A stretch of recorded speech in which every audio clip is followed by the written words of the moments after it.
So I thought I would start my month of October a little early this year because last year my movie goal was 31 titles.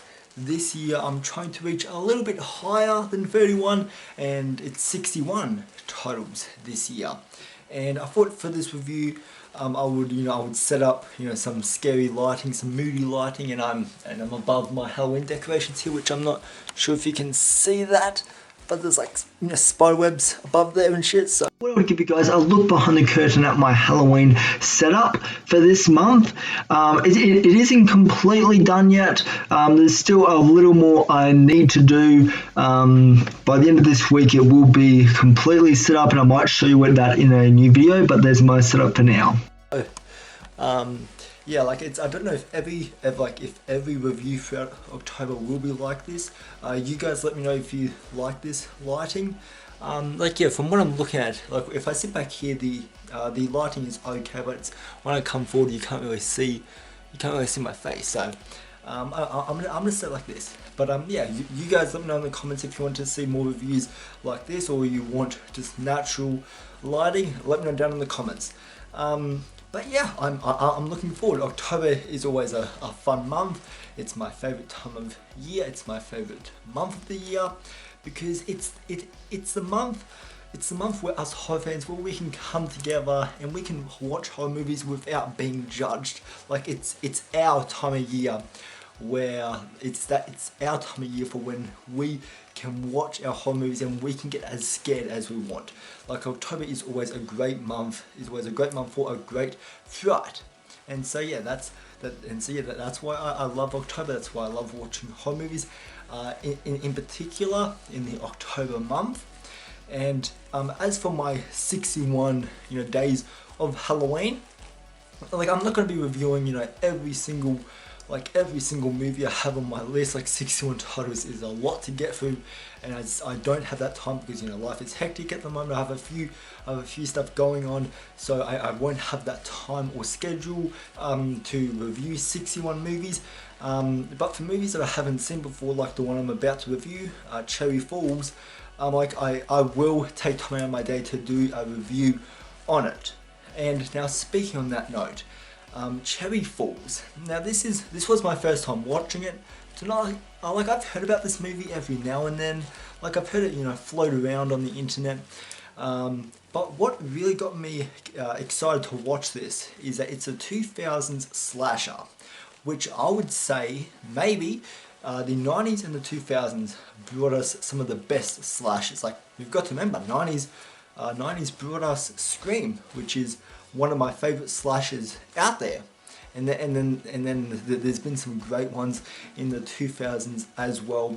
And yeah, this is my favorite subgenre, slasher. So obviously it had my interest. It had my intrigue. And so what did I think of Cherry Falls? Well, let's discuss that. Cherry Falls, I thought this was a pretty decent slasher film. Is it the best one I've seen? No. This is a largely boring film for the most part. Like the first two acts, like it does take a while to get started. There is a lot of story to establish here, and I thought as far as the storytelling goes, I thought they could have maybe established it quicker. Because it is very dragged out. There is a lot of the past coming back to haunt you with one character in particular, and that is the main cop in the film, the sheriff, which he has a really interesting story in here, and how he is injected into this story. Like he's put on the front guard here, if you want to use that term. He's the one who's kind of the head of this investigation of the murders that are going on in Cherry Falls, Virginia.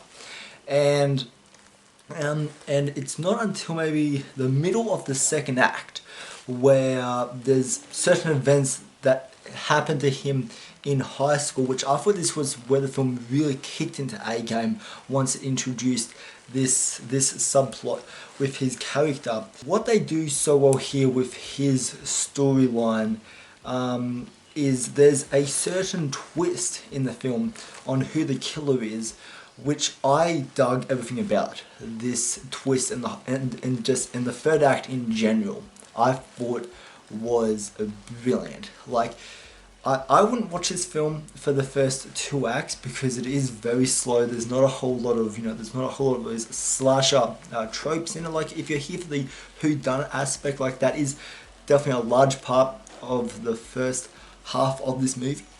But then it's not until the third act when you actually when the killing really ramps up. When you see, like, there's a pretty large kill count here, I would say. Like, the movie starts off with a kill, and then there's a couple of kills, sprinkled throughout the first two acts. And speaking on the kills, actually, the kills in this aren't brutal, they aren't overly graphic. There is one cool kill where a girl is strung up on the ceiling, and I thought that was a pretty sweet kill. Like, it's off screen. Which I can understand why they chose to show a lot of the kills off screen, but at the same time I feel like this movie could definitely benefited from some blood and gore in it. Like, there is a small amount of it in here, but for a large majority, like, it's more the aftermath of the deaths that you see in this. But yeah, and then once you get to, I guess, the party mass scare sequence at the end of this film, like, that's when this movie is stunning to watch. Like, the entire ending of this movie with the killer reveal, and I thought the writing in the killer reveal, I thought was perfect, because it takes so many different twists and turns that you don't expect. And, like, being a slasher fan, I was really surprised. Like, I found myself, like, genuinely shocked when they kept on pulling, like, new twists out of the bag, and revealing new information to us. Like, I was really interested in the killer's motivation. And then there's a certain reveal where you see that the killer is actually linked to the sheriff, which I was just like, holy shit. Now this has gone from like a 1 to 100, and this probably has one of my best twist endings, because this is a twist ending that, like, it does make sense if you look at the age difference, and I was in shock at how good it was. So I really like the killer reveal.